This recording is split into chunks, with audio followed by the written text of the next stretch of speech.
ಮೂರು ಅನ್ಯಾಯ ನಡೆದ್ರಿಂದ ಗುರುಕುಲ ಶಿಕ್ಷಣ ಹೋದ್ರಿಂದ ಮನೆಯಿಂದ ತಾಯಿ ದೂರ ಆದ್ಲು, ಅವಳು ಕೆಲಸಕ್ಕೆ ಹೋಗ್ಬೇಕಾಯ್ತು. ನಮ್ಗೇನು ಅಂದ್ರೆ ಇವತ್ತು ಹೌಸ್ ವೈಫ್ ಅಂದ್ರೆ ಅದೊಂದು ಅನಾದರದ ವಸ್ತು. ವಸ್ತುತ ಅದರಷ್ಟು ದೊಡ್ಡ ಜಗತ್ತಿನ ಶ್ರೇಷ್ಠವಾದ ಕೆಲಸವೇ ಇನ್ನೊಂದಿಲ್ಲ.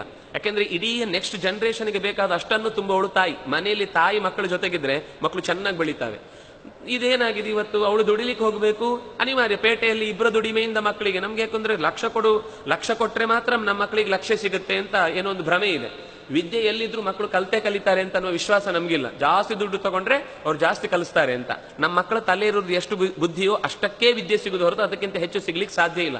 ಒಳ್ಳೆ ವಾತಾವರಣ ನಿರೀಕ್ಷಿಸಬೇಕು ಹೊರತು ನಾವೇನೋ ಹೆಚ್ಚು ಕೊಟ್ಟದ್ರಿಂದ ಹೆಚ್ಚು ಕಲಿತಾವೆ ಅಂತ ಅನ್ನುವ ಭ್ರಮೆ ಬಿಟ್ರೆ ಮಾತ್ರ ಇವತ್ತು ಶಿಕ್ಷಣ ಸುಧಾರಿಸ್ಲಿಕ್ಕೆ ಸಾಧ್ಯ. ಅದರಿಂದಾಗಿ ಮೊದಲು ಸಂಸಾರದಿಂದ ತಾಯಿ ದೂರ ಆಗ್ತಾ ಇದ್ದಾಳೆ, ಮಕ್ಕಳಿಗೆ ತಾಯಿ ಸಿಗ್ತಾ ಇಲ್ಲ. ಎರಡನೇದು ಗುರುಕುಲ ಅಂದ್ರೆ ಒಂದು ಶಾಲೆಯಲ್ಲಿ ಗುರುಗಳು ಮಕ್ಕಳಿಗೆ ಹತ್ರ ಇಲ್ಲ. ಗುರುಗಳಂದ್ರೆ ಸಂಬಳಕ್ಕೆ ಬಂದು ಹೋಗೋರಷ್ಟೇ.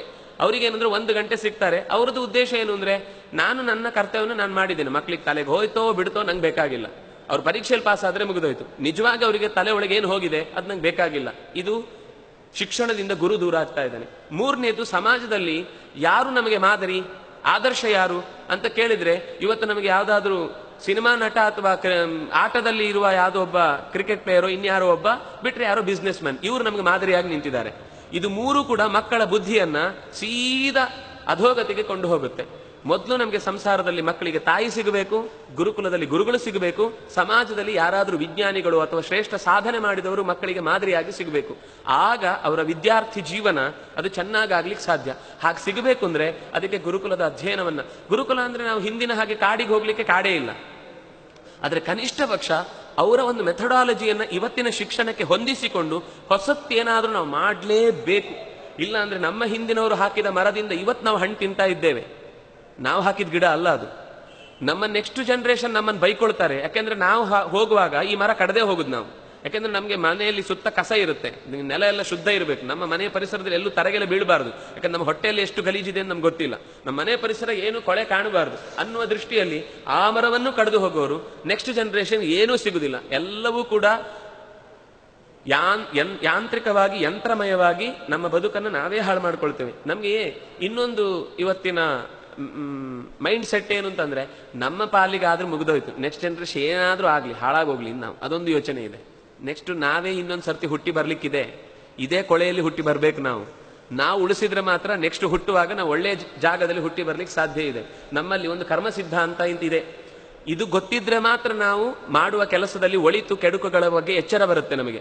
ನಾವೇ ಅದನ್ನು ನಿರಾಕರಿಸಿದ್ರೆ ನಮ್ಮ ಪರಿಸರ ಕೂಡ ನಮ್ಮನ್ನು ಹಾಗೆ ಚೆನ್ನಾಗಿ ನಿರಾಕರಿಸಿ. ಪ್ರಕೃತಿಯ ಸ್ವಭಾವ ಏನು ಅಂದ್ರೆ, ನಾವು ಅದನ್ನು ಎಷ್ಟು ರಕ್ಷಣೆ ಮಾಡ್ತೀವೋ ಅಷ್ಟು ಅದನ್ನು ನಮ್ಮನ್ನು ರಕ್ಷಣೆ ಮಾಡುತ್ತೆ.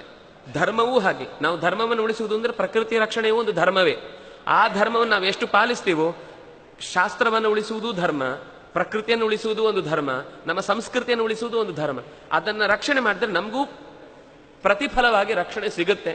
ಆ ರಕ್ಷಣೆಯ ದೃಷ್ಟಿಯಿಂದ ಮಕ್ಕಳಿಗೆ ಒಳ್ಳೆ ಶಿಕ್ಷಣ ಕೊಡುವಂತಹ ತಂದೆ ತಾಯಿಗಳ ಜವಾಬ್ದಾರಿಯನ್ನ ನಾವು ನಿರ್ವಹಿಸಬೇಕಾದದ್ದು ಅತ್ಯಂತ ಅಗತ್ಯದ ಕರ್ತವ್ಯ. ಮುತುವರ್ಜಿ ವಹಿಸಿ ನಾವು ಮಾಡಬೇಕಾದ ಜವಾಬ್ದಾರಿ ಅದು. ಅದನ್ನು ಮಾಡುವುದಕ್ಕೆ ಇವತ್ತು ಹೊಸ ಪ್ರಯೋಗಗಳು ಎಲ್ಲೆಲ್ಲಿ ನಡೀತಾ ಇದೋ ಆ ಕಡೆಗೆ ನಾವು ಸ್ವಲ್ಪ ತಲೆ ಹಾಕಬೇಕು. ಯೋಚನೆ ಮಾಡಿದ್ರೆ ಗೊತ್ತಾಗುತ್ತೆ ನಮಗೆ. ಮಾಧ್ಯಮಗಳಲ್ಲಿ ಎಷ್ಟು ಅನ್ಯಾಯಗಳನ್ನು ನಾವು ದಿನನಿತ್ಯ ನೋಡ್ತಾ ಇದ್ದೇವೆ. ಬೈಕೊಳ್ತೇವೆ, ಎಲ್ಲ ಕಲಿಕಾಲ ಅಂತ. ಕಾಲದ ಮೇಲೆ ಎತ್ತಾಕ್ಬಿಟ್ರೆ ಆಯ್ತು. ಆ ಕಾಲದಲ್ಲಿ ನಾವೇ ಇರುದಲ್ವಾ. ಕಾಲ ತನ್ನಿನ ತಾನೇ ಏನು ಮಾಡಲ್ಲ. ನಾವು ಎಲ್ಲವನ್ನು ಹೇಳುವಾಗ ಸಮಾಜವನ್ನು ಕೈ ತೋರಿಸಿದ್ರೆ 3 ಬೆರಳು ನಮ್ಮನ್ನು ತೋರಿಸ್ತಾ ಇರ್ತದೆ. ಅದಕ್ಕೆ 3 ಪಟ್ಟು ಕಾರಣ ನಾವೇ, ಇನ್ಯಾರನ್ನು ತೋರಿಸಿ ಉಪಯೋಗ ಇಲ್ಲ. ಅದರಿಂದಾಗಿ ನಮ್ಮ ಕರ್ತವ್ಯವನ್ನು ನಾವು ನಿರ್ವಹಿಸಿದ್ರೆ ಅದರ ಪ್ರತಿಫಲ ಅನ್ನೋದು ನಾವು ಸಮಾಜದಲ್ಲಿ ಉಣ್ಣಕ್ಕೆ ನಮಗೇ ಸಿಗುತ್ತೆ ಅನ್ನೋದಕ್ಕೋಸ್ಕರ ಹಿಂದಿನ ಕಥಾವಳಿ ಅಂದ್ರೆ ಕಲಿಸುವ ಕ್ರಮದಲ್ಲಿ ಅವರು ಹೇಳುವುದುಂಟು. ಯಾವ ರೀತಿ ಕಲಿಕೆ ಇತ್ತು ನೋಡಿ. ಮಕ್ಕಳಿಗೆ ಕಥೆ ಹೇಳ್ತಾ ಇದ್ರು ಅಜ್ಜ ಅಜ್ಜಿ. ಈಗ ಅಜ್ಜ ಅಜ್ಜಿ ಇರುವುದಿಲ್ಲ, ಅವರೆಲ್ಲೋ ಇದ್ರ ಊರಲ್ಲಿ ಇರ್ತಾರೆ, ಇವ್ರು ಪೇಟೆಯಲ್ಲಿ ಇರ್ತಾರೆ, ಅಥವಾ ಅವರು ವೃದ್ಧಾಶ್ರಮದಲ್ಲಿ ಇರ್ತಾರೆ. ಈ ಮಕ್ಕಳು ಕಲಿಬೇಕಾದ ಟೈಮಿಗೆ ಇನ್ನು 1.5 ವರ್ಷ 2 ವರ್ಷ ಶುರುವಾದ ತಕ್ಷಣನೇ ಯಾವ ಪ್ಲೇ ಹೋಮಿಗೆ ಹಾಕ್ಬೋದು ಅಂತಾನೆ ಯೋಚನೆ ಮಾಡ್ತಾ ಇರ್ತೀವಿ. ಅವ್ರು ಯೋಚನೆ ಮಾಡ್ತಾರೆ, ನಮ್ಮನ್ನು ಪ್ಲೇ ಹೋಮಿಗೆ ಹಾಕಿದ್ರ ನಾವು ನಿಮ್ಮನ್ನು ವೃದ್ಧಾಶ್ರಮಕ್ಕೆ ಹಾಕ್ತೇವೆ ಅಂತ. ಬೆಳೆದ ಮೇಲೆ ನಾವು ಕೊಟ್ಟದ್ದನ್ನು ನಮ್ಗೆ ವಾಪಸ್ ಕೊಡ್ತಾರೆ, ನಾವೇನ್ ಮಾಡ್ಲಿಕ್ಕೆ ಆಗಲ್ಲ. ನಾವು ಒಂದು ದಿವಸ ವೃದ್ಧರಾಗ್ತೇವೆ ಅಂತ ನಾವು ಎಚ್ಚರಬೇಕು. ಮಕ್ಕಳಿಗೆ ಇವತ್ತೇನು ಅಂದ್ರೆ ದೊಡ್ಡವರ ಹತ್ರ ಉಡಾಫೆ ಮಾತಾಡ್ತಾರೆ. ಯಾಕೆಂದ್ರೆ ಅವರಿಗೆ ಆತರ ಒಂದು ಗೌರವ ಕೊಟ್ಟು ಮಾತಾಡಿಸ್ಬೇಕು ಅಂತ ನಾವೇ ದೊಡ್ಡವರು ನಮ್ಮ ದೊಡ್ಡವರನ್ನ ಮಾತಾಡಿಸುವುದಿಲ್ಲ ಅಂತಂದ್ಮೇಲೆ ಅವರಿಗೂ ಅದೇ ಅನಿಸುತ್ತೆ. ನಿಮ್ ಕಥೆ ಗೊತ್ತಿರ್ಬೋದು, ಯಾವುದೋ ಒಂದು ಮನೆಯಲ್ಲಿ ತಂದೆ ತಾಯಿಗಳನ್ನ ಹೊರಗೆ ಕೂಡಿಸಿರ್ತಾರೆ, ತಟ್ಟೆ ಇಟ್ಟಿರ್ತಾರೆ, ಮಗು ಹಾಗೆ ನೋಡ್ತಾ ಇರುತ್ತೆ. ಒಂದ್ ದಿವಸ ಅವರಿಬ್ರು ತೀರ್ಕೊಳ್ತಾರೆ. ಆ ತಟ್ಟೆಯನ್ನ ಹೊದಿಕೆಯನ್ನ ಸೀದಾ ತಗೊಂಡೋಗಿ ಆಟದಲ್ಲಿಡುತ್ತೆ. ಯಾಕೆ ಅಂತ ಕೇಳಿದ್ರೆ ಆ ಮಗು ಹೇಳುತ್ತೆ, ನಾಳೆ ನೀವು ವೃದ್ಧರಾದಾಗ ನಿಮ್ಮನ್ನ ಅಲ್ಲೇ ಮಲಗಿಸ್ಬೇಕಲ್ಲ, ಅದು ಸಂಪ್ರದಾಯ ಅಂತ ಅದರ ಪ್ರಕಾರ ಮಾಡಿದ್ದು ನಮಗೆ ವಾಪಸ್ ಬರುತ್ತೆ. ಈ ಎಚ್ಚರದಲ್ಲಿ ನಮ್ಮ ಮನೆಯ ಹಿರಿಯರನ್ನ ನಾವು ಪ್ರೀತಿಯಿಂದ ನೋಡ್ಕೊಳ್ಳೋದನ್ನು ಕಲಿಸಿದ್ರೆ ಮಕ್ಕಳು ನೋಡಿ ಕಲಿತಾರೆ. ನಾವೇನ್ ಅನ್ಕೊಂಡಿದೀವಿ ಅಂದ್ರೆ ಮಕ್ಕಳಿಗೆ ನಾವೆಲ್ಲ ಒಳ್ಳೆ ಶಿಕ್ಷಣ ಕೊಡ್ಲಿಕ್ಕೋಸ್ಕರ ದೊಡ್ಡ ಶಾಲೆಗೆ ಹಾಕಿದ್ದೀವಿ ಅಂತ. ಶಾಲೆಯಿಂದ ಮಕ್ಕಳು ಏನೂ ಕಲಿಯುವುದಿಲ್ಲ. ಶಾಲೆಯಿಂದ ಕಲಿಯುವುದು ಸರ್ಟಿಫಿಕೇಟ್ ಮಾತ್ರ. ಕೆಲಸಕ್ಕೆ ಹೋಗ್ಲಿಕ್ಕೆ, ಹೊಟ್ಟೆ ಹೊರಿಲಿಕ್ಕೆ ಬೇಕಾದ ವಿದ್ಯೆ ಸಿಗುತ್ತೆ. ಸಿಗುವ ನಿಜವಾದ ಸಂಸ್ಕಾರ ಮನೆಯಿಂದಲೇನೆ.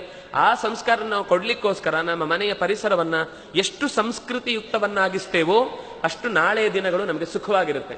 ಇವತ್ತು ಎಷ್ಟು ನಾವು ಹಾಳು ಮಾಡ್ತಾ ಹೋಗ್ತೇವೋ ನಾಳೆ ಅಷ್ಟು ಮತ್ತಷ್ಟು ಹೊಲೆಗಡ್ತಾ ಹೋಗುತ್ತೆ. ಅದಕ್ಕೆ ನಾವೇ ಕಾರಣ ಆಗಿ ದುಃಖ ಪಡುವುದಕ್ಕೆ, ಮತ್ತೆ ವ್ಯಥೆ ಪಡುವುದಕ್ಕೆ ಅರ್ಥ ಇಲ್ಲ ಅಂತ